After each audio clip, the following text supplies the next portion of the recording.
sampah residu yang memang tidak bisa diupayakan lagi untuk dimanfaatkan. Tapi caranya Pak, ini sudah dilakukan di Panjang Rejo ya Pak ya. Iya.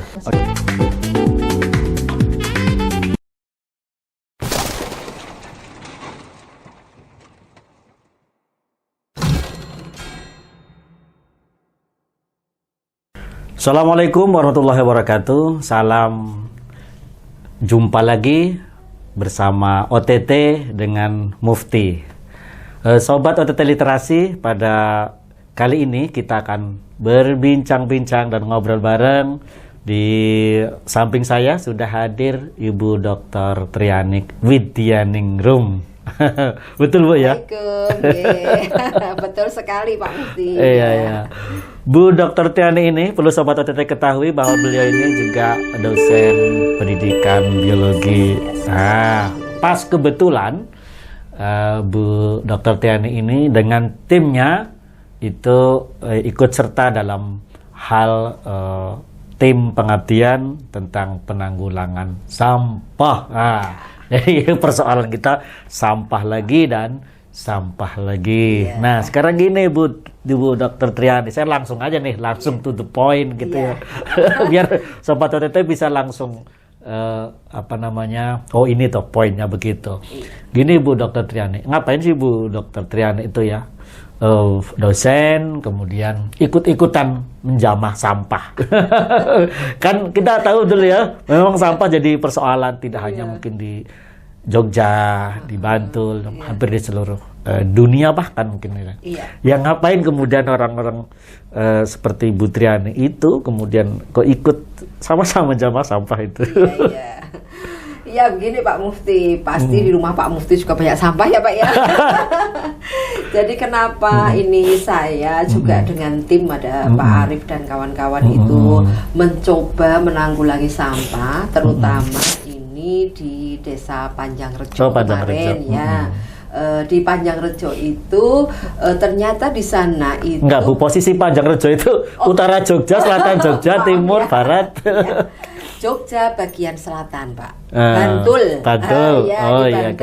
Di Bantul, khususnya Desa Panjang Rejo ini. Nah kemarin itu kenapa sih saya dan kawan-kawan itu tertarik untuk mengurusi sampah yang maaf tidak menarik ya Pak ya. Jadi sampah itu ternyata itu bisa menjadi berkah Pak. Kenapa sampah itu menjadi berkah? Nah di Desa Panjang Rejo itu ternyata sudah ada inisiasi untuk mengolah sampah Pak. Dari masyarakat sananya. Dari masyarakat sana, tapi itu masih sebatas di satu RT. Di satu RT. Ya. Jadi di RT itu sudah ada tim untuk memilah sampah. Jadi sudah ada inisiasi bahwa sampah itu bisa dipilah, ada sampah organik, ada sampah anorganik ya. Nah dari kedua sampah ini kemudian nanti dipilah lagi Pak. Yang kertas itu dikumpulkan jadi uang ya Pak ya. Kalau yang ini Bu, organik anorganik itu contohnya Bu, beda Pak. Kalau organik itu contohnya bisa satu sisa-sisa sayuran. Kalau ibu-ibu masak itu kan ada misal sisa kangkung, kubis, betul itu. Kulit itu ya, biasanya orang ngiris kulit itu kalau cuma dibuang jadi satu dengan nanti plastik dengan kertas itu kan menjadi suatu yang tidak berguna Pak ya. Nah, terus kemudian di salah satu RT itu sudah berupaya dia itu memilah Pak. Jadi satu plastik itu khusus untuk sisa-sisa sayuran tadi.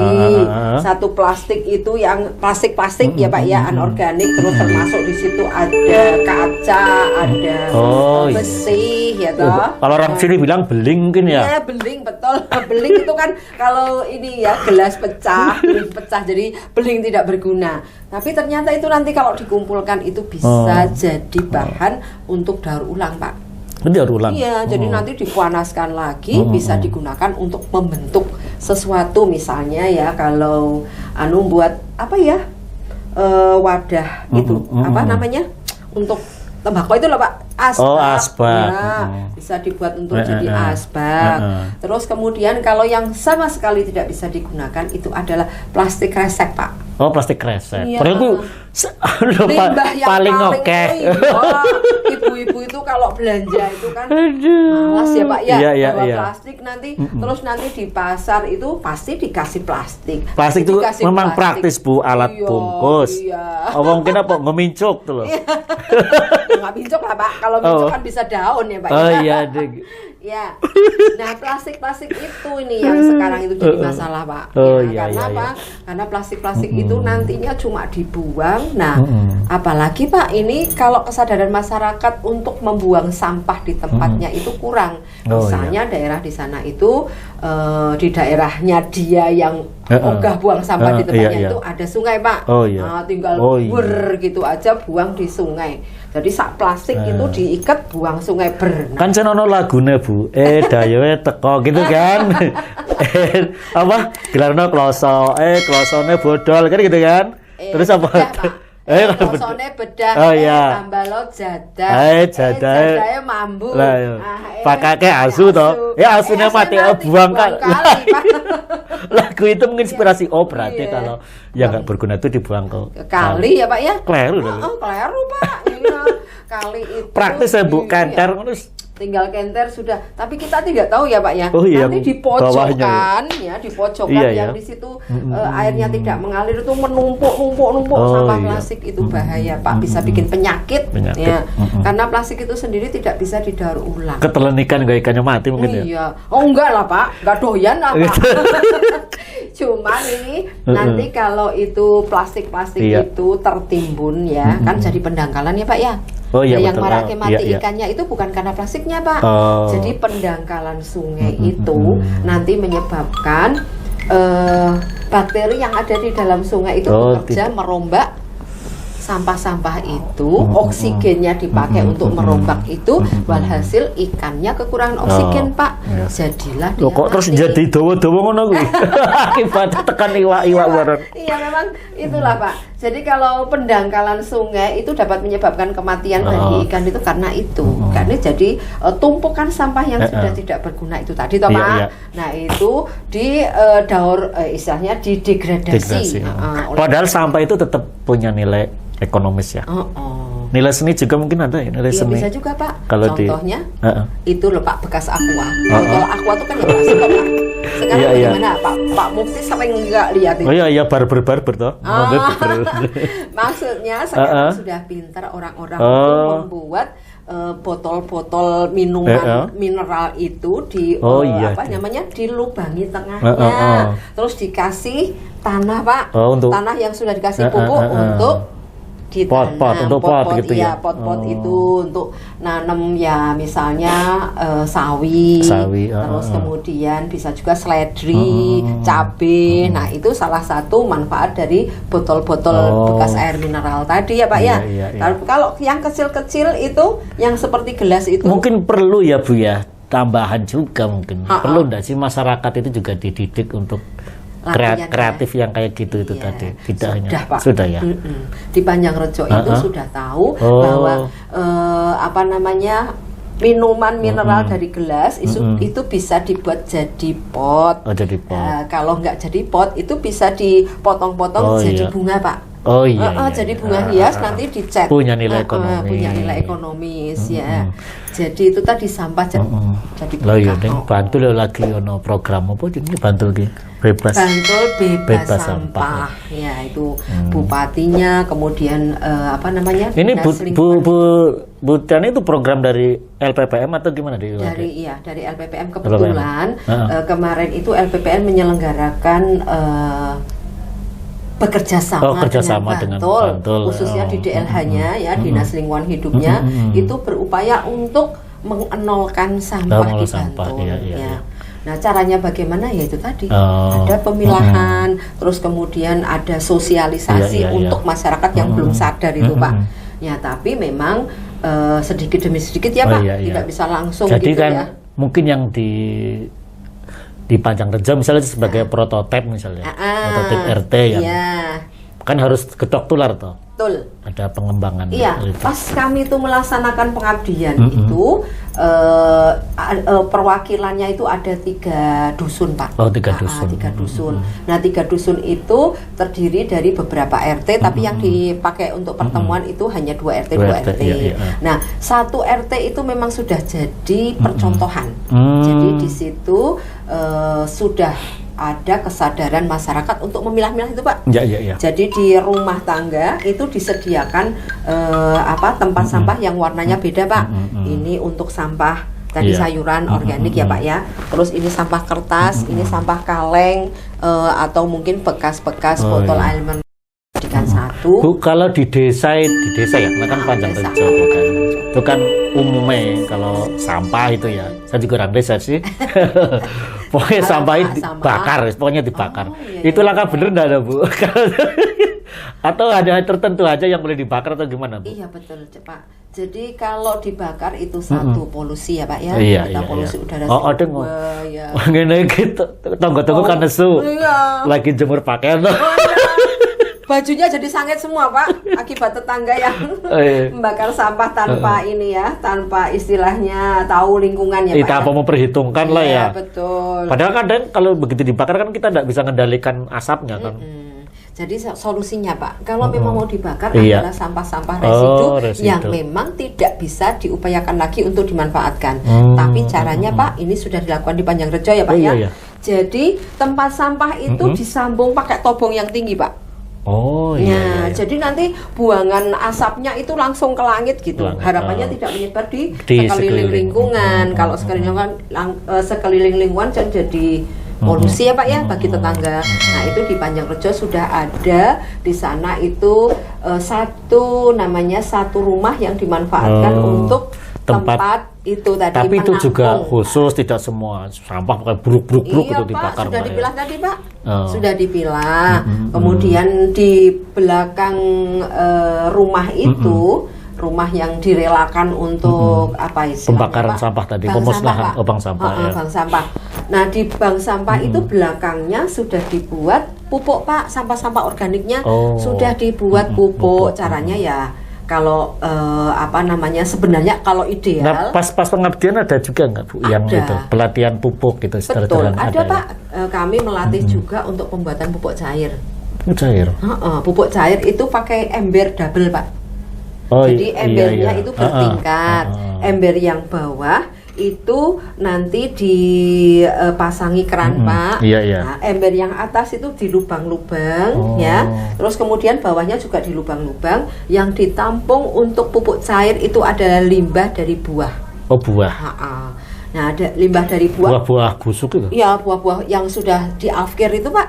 Jadikan satu. Ya tidak busuk ya. Berarti bisa dong. Kalau kita mengutin kan biasanya kalau di desa kan banyak pohon mangga, pohon jambu itu yang dijatuh itu bisa ya. Diambilin dicacah dulu. Dicacah dulu. Dicacah-cacah. Sayur bisa masuk situ nggak? Bisa. Sayur, buah gitu. Nah itu dimasukkan ke ember yang atas. Terus kemudian kalau mau cepet itu pakai E4 Pak. E4 ya. Efektif itu mikrobial. Di apa carinya nggak susah juga ya? Nggak susah Pak. Cuman satu sloki kan E4 itu botolnya sudah ada slokinya Pak. kayak minuman. Terus kasih lah. Nah satu sloki itu diencerkan dulu Pak. Diencerkan pakai satu sloki bisa pakai air 10 liter Pak. Banyak kan Pak? 10 liter ya, satu sloki itu, satu gelas kecil itu. Nah diencerkan, terus nanti dicampurkan ke dalam itu tadi limbahnya itu, terus ditutup rapat. Kira-kira bisa panen pupuk cair itu berapa bulan atau berapa? Kira-kira kalau pakai E4 1 bulan saja jadi Pak. Udah ya. E4 loh Pak. Kita udah mulai panen pupuknya sudah ya. Panen. Jadi nanti akan sampahnya itu cepat busuk, terus nanti airnya itu tetes ke bawah Pak. Itu jadi pupuk cair yang nanti pupuk cair itu bisa diencerkan, tidak langsung dipakai Pak. Iya. Karena dia itu pupuk cair diencerkan. Maksudnya ditambahi banyu air biasa. Jadi nanti cara membuatnya kalau sudah 1 bulan itu air dari proses pembusukan sampah tadi nanti tertampung pada ember yang di bawah toh Pak. Nah nanti kita buka kerannya itu, terus ditampung pakai botol apapun ya. Nanti seperempat botol, kalau botol sirup itu Pak, botol sirup itu seperempat dari botol sirup itu ditambah air ya kira-kira sampai hampir penuh itu, dicampur, kocok-kocok, udah jadi pupuk cair Pak. Tinggal semprotkan iya, tinggal semprotkan. Nah itu ini, untuk sembarang tanaman. Bisa. Boleh, enggak apa-apa. Bisa cabai. Yen ngono ki, malah ono wong rebutan buah-buahan bosok. Sama sisa-sisa itu. Iya, sayangnya belum tersosialisasi loh Pak. Nah, itu kan mungkin lama-kelamaan bisa dijual juga toh, Bu, yang pupuk cairnya itu ya, per gelas, per botol liter gitu berapa ya. misalnya gitu ya. Kan per botol itu kan pekat ya, Pak ya. Iya, nah, itu iya. bisa nanti diencerkan jadi 5 kalinya Pak. Satu botol kecil itu bisa ditambah. Jadi jangan menganggap kalau sampah itu ya kudu dibuang ataupun ya ini sesuatu yang menjijikkan, enggak ya. Tidak Pak. Iya. Tapi saya dengar katanya ada juga yang kemudian jadi apa tuh namanya, yang kayak ulet apa sih? Iya, bagus Pak. Apa itu? Itu namanya. Saya agak dengar itu. Ulatnya itu adalah ulat dari lalat hitam Pak. Oh, lalat hitam. Lalat hitam itu apa maggot apa ya? Maggot, Oh, benar. maggot. Ulatnya namanya maggot. Maggot, Nah, dia itu berasal dari lalat hitam ya. Uh-uh. Nah, itu nanti maggot itu bisa untuk makanan burung Pak. Nah, kalau maggotnya makanannya? Kalau maggot sampah. Oh, yang tadi itu. Limbah-limbah tadi. Sayur itu. Iya, sayur itu. Buah. Nanti kalau dia itu kan membusukkan Pak. Nah, ketika kita tambah E4 itu nanti muncul Pak maggotnya itu. Jadi bawahnya jadi sampah cair, atasnya ada maggotnya Pak. Maggotnya bisa dipanen. Bu, maggot karo apa jenenge? Belatung podo ra sih? Beda Pak. Oh, beda. Tadi rasa. Maksudnya sama-sama belatung, tapi kalau maggot itu besar ukurannya. Oh, besar. Kalau yang dari apa namanya telur lalat biasa, itu kan kecil-kecil Pak. Iya, kalau itu besar. Kalau itu besar maggotnya, itu bisa segini. Kalau yang lalat, yang dari lalat makan, yang sering nempel makanan itu kecil. Iya. Jadi apa sering loncat-loncat kecil itu betul, Pak. Iya. Nah, kalau maggot besar Pak ukurannya. Itu kuyup, punya ekonomi juga. Iya. Payu. Dibuat pakan burung. Oh, pakan burung. Ayam. Iwa, Isa. Kan itu sampah jadi berkah ya Pak ya. Tapi kalau produksi maggot bisa bentuk cair bisa. Iya. Bentuknya maggot bisa. Terus pupuk. Padat juga bisa Pak. Pupuk padat. Pupuk padat. Oh iya. Yang tadi itu. Orang ngomong kompos tuh. Iya, betul. Nah, sekarang ini Bu, kan kemajuan teknologi juga bukannya tanpa masalah ya. Tapi kemudian hasil teknologi juga menciptakan masalah baru nih, sisa-sisanya. Mungkin ya sampah-sampah elektronik piye Bu memperlakukannya. Begitu? Sampah-sampah elektronik yang dimaksud mungkin kawat-kawat ya. Iya, kawat, batu baterai. Nah, selama ini yang sampah-sampah seperti itu dijual Pak. Jual. Iya, nanti dijual. sudah ada uang. Ada penampungnya. Sudah ada penampungnya. Kalau itu agak mudahnya gitu ya, karena banyak yang siap untuk menampung itu. Karena Pak, yang membeli itu biasanya sudah punya teknik untuk bagaimana meramu itu tadi. Sisa-sisa kawat. Terus kemudian ini contohnya temanku Pak. Temanku itu dia itu ahli membuat ini Pak, bros. Nah, bros yang dia buat itu dari kawat Pak. Oh, tak kira. Iya. Dari kawat yang dirangkai-rangkai itu. Terus kemudian dikasih mata. Kayak gini ada matanya tuh Pak. Nah, itu sudah jadi bros yang dijual harganya Pak mahal sekali Pak. Iya. Jadi jangan berpikir orang mengut sampah tuh orang iya, itu temanku Pak. Orang hina enggak ya, tapi dia kreatif gitu ya. Bisa jadi. Jadi di rumahnya itu memang tempat produksi untuk ini kerajinan. Iya. Kalau orang bilang itu apa sih Pak ya? Orang yang suka craft ya. Iya. Bagian dari craft. Kalau handicraft itu mungkin dari ini ya. Kayak kain-kain ya. Kalau ini handicraftnya berupa ini bros, kemudian apa namanya itu yang untuk kalung itu namanya liontin gitu. Berarti Bu ya, selain itu bisa juga nambah income ya untuk rumah tangga ya. Iya. Ini temanku itu bekerja sama UKM Mbak, bekerja sama dengan UKM, dia dapat dana dari UKM-nya itu, terus kemudian dia memberikan pembelajaran ke warga sekitar yang remaja-remaja yang putus sekolah, tidak punya kerjaan. Nah, itu dilatih untuk bisa bikin. Kalau supporting dari pemerintah desa maupun kecamatan gimana Bu? Pas waktu Ibu melakukan pengabdian itu. Pak Dukuhnya atau mungkin dari Pak Dukuh, ormas yang ya. ada. Pak Lurah, Pak. Pak Lurah ya. Pak Lurah itu ikut terjun ketika kami melakukan pelatihan sosialisasi dulu. Iya. Jadi pas sosialisasi itu Pak Lurah datang. Terus kemudian waktu itu didampingi dengan tim yang mengelola itu pemilahan sampah. Iya. Jadi supporting sekali. Terus kemudian dari RT yang dilatih itu kemarin diberi sosialisasi, kemudian diminta untuk mensosialisasikan kembali ke RT yang lain. Apa getok tularmu? Getok tular dan sudah berhasil, Pak. Berhasil, ya. Dari laporan namanya Pak Andri yang dari itu Panjangrejo itu. Nah, Pak Andri itu melaporkan ke kita tim dari UAD itu bahwa getok tular itu sudah berhasil. Alhamdulillah. Beberapa RT sudah sekarang pintar memilah Kalau kita sampah. garap semua kan tidak mungkin Ibu, keterbatasan kita tenaga. Itu istilahnya apa ya, Pak? Supporting dalam hal memotivasi. Iya. Nah, dan juga memberikan misal ilmu baru tadi pengolahannya. Iya, gitu ya. kita beri Pak itu ada kalau kemarin itu diberi contoh ember, Pak, ember yang untuk membuat kompos cair itu, pupuk cair, maaf, ember yang digunakan untuk pupuk cair itu diberikan. Ini loh caranya seperti ini membuat embernya, supaya nanti yang punya produksi buah-buahan afkiran itu bisa dibuat jadi pupuk cair. Posor Bu, ngombe. Iya, Pak. Lali Mas Orik. Kebetulan kok ini pas nggak puasa ya, Pak ya. Biasanya kan kumis tuh ya. Ya, kemis ya. Oke, Sobat TTT yang yang selalu kita nantikan untuk acara ini, untuk OTT literasi. Masih lanjut nih saya dengan Bu Dr. Triani nih. Bu, selain tentu kan ada selain tadi ya, ada ilmu pengetahuan ataupun beberapa campur tangan intervensi teknologi dari dosen dan sebagainya ya tentang pengolahan sampah.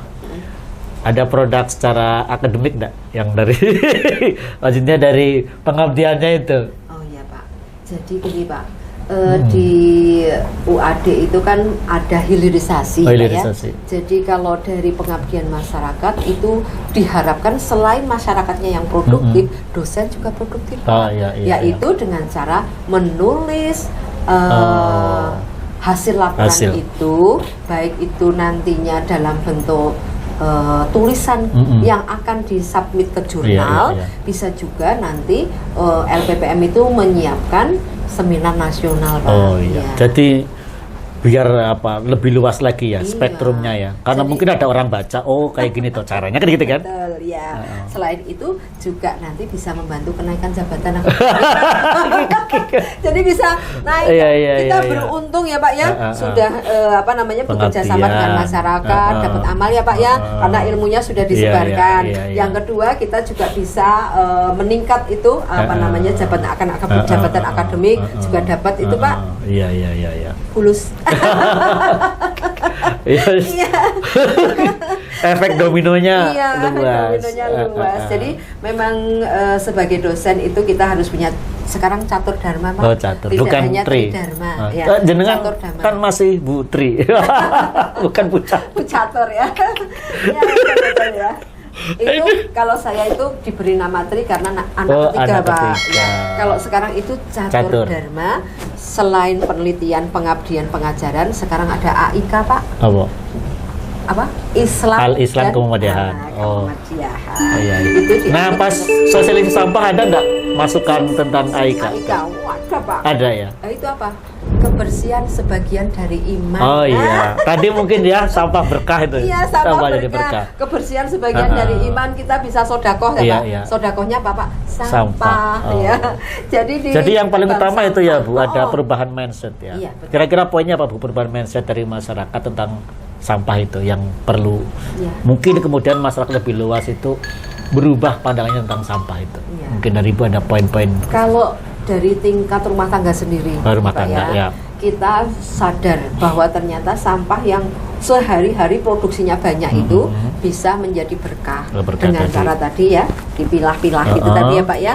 Nah, dari satu rumah tangga kemudian dia bisa bersosialisasi ke teman-temannya. Ternyata sampah bisa jadi berkah. Ini loh contohnya, aku sudah dapat uang ini dari hasil penjualan kertas, dari hasil penjualan barang-barang yang tidak dipakai, kemudian dari daur ulang bekas minuman mineral, botol mineral, itu bisa dibuat untuk hiasan. Ya. Kalau semua orang berpikiran seperti itu, tentu yang tempat pembuangan sampah mana tadi?